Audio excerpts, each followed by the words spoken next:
വത്സലനായി ഭക്തർക്കഭയം നൽകും ഗുരുദേവൻ. ആശ്രിതവത്സലനായി ഭക്തർക്കഭയം നൽകും ഗുരുദേവൻ.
പറവൂർ നഗരത്തെ മഞ്ഞക്കടലാക്കി പതിനായിരങ്ങൾ പങ്കെടുത്ത സാംസ്കാരിക ഘോഷയാത്രയോടെ SNDP പറവൂർ യൂണിയന്റെ ശ്രീനാരായണ ഗുരു 171ാമത് ജയന്തി ആഘോഷങ്ങൾക്ക് സമാപനമായി. തുടർന്ന് നടന്ന സമാപന സമ്മേളനം നിയമവ്യവസായ വകുപ്പ് മന്ത്രി P. രാജീവ് ഉദ്ഘാടനം ചെയ്തു.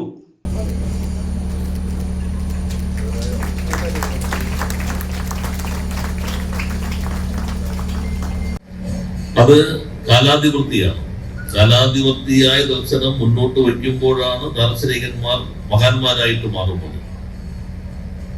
ശ്രീനാരായണ ഗുരുദേവന്റെ പ്രത്യേകത എല്ലാ തലങ്ങളിലും അദ്ദേഹം ഒരു കാഴ്ചപ്പാട് മുന്നോട്ട് വെച്ചു എന്നുള്ളതാണ്. ഇന്നത്തെ ഇന്ത്യയിൽ പ്രസക്തമാകുന്നത് ഇന്ത്യയിൽ മാത്രമല്ല, ലോകത്തും വംശം, ജാതി, മതം ഇങ്ങനെയുള്ള വിഭജനം, വൈര്യം, തന്റെ മതം മാത്രം ശരി, തന്റെ മതം മാത്രം മതി, ഇങ്ങനെയുള്ള ചിന്തകൾ ശക്തിപ്പെട്ടുകൊണ്ടിരിക്കുന്ന കാലമാണ്. തന്റെ വംശം മാത്രം മതി, അത് ലോകത്ത് പലയിടങ്ങളിലും നമുക്കിപ്പോ കാണാൻ കഴിയും. അപ്പോഴാണ് ഗുരുദേവൻ അതിനൊക്കെ അപ്പുറത്ത് ഒരു ജാതി, ഒരു മതം, ഒരു ദൈവം, മനുഷ്യൻ, മതം ഏതായാലും മനുഷ്യൻ നന്നായാലും മതി, അവനവൻ ആത്മസുഖത്തിന് ആചരിക്കുന്നു, അപരന സുഖത്തിനായി വരണം എന്നുള്ളതാണ്. അപ്പോ അത്രമാത്രം വിശാലമായ മാനവിക ദർശനം, വിഭജനങ്ങളില്ലാതെ, വേർതിരിവുകളില്ലാതെ എല്ലാ മനുഷ്യരെയും ചേർത്ത് പിടിക്കുന്ന ദർശനമാണ് നാരായണ ഗുരുദേവൻ മുന്നോട്ട് വെച്ചത്. യൂണിയൻ ചെയർമാൻ CN രാധാകൃഷ്ണൻ അധ്യക്ഷനായി. പ്രതിപക്ഷ നേതാവ് അഡ്വക്കേറ്റ് VD സതീശൻ മുഖ്യാതിഥിയായിരുന്നു. ശ്രീനാരായണ ജയന്തി ആഘോഷങ്ങളോട് അനുബന്ധിച്ച് നടക്കുന്ന ഈ പരിപാടി നമുക്കറിയാം, നമ്മുടെ എല്ലാവരുടെയും മനസ്സിൽ ഗുരുദേവന്റെ ദർശനങ്ങളും ഗുരുദേവന്റെ ചിന്തകളും നമ്മുടെ മനസ്സുകളിൽ നിറയുകയാണ്. ഗുരുദേവ ദർശനം കാലാതിവർത്തിയാണ്. അത് സൂര്യചന്ദ്രന്മാരുള്ള കാലത്തോളം ആ ഗുരുദർശനം നിലനിൽക്കുക തന്നെ ചെയ്യും. ഇന്ന് നമുക്കറിയാം, ഒരു നൂറ്റാണ്ടിന് മുമ്പ് ഗുരുദേവൻ നമ്മുടെ നാട്ടിൽ നിലനിന്നിരുന്ന സാമൂഹ്യ വ്യവസ്ഥക്കെതിരായിട്ടുള്ള പോരാട്ടമാണ് നടന്നത്. അന്നത്തെ 100 കൊല്ലം മുമ്പുള്ള ഒരു വ്യവസ്ഥയിൽ ഉണ്ടായിരുന്ന സാമൂഹ്യ ഘടനയ്ക്കെതിരായിട്ടുള്ള പോരാട്ടമാണ്.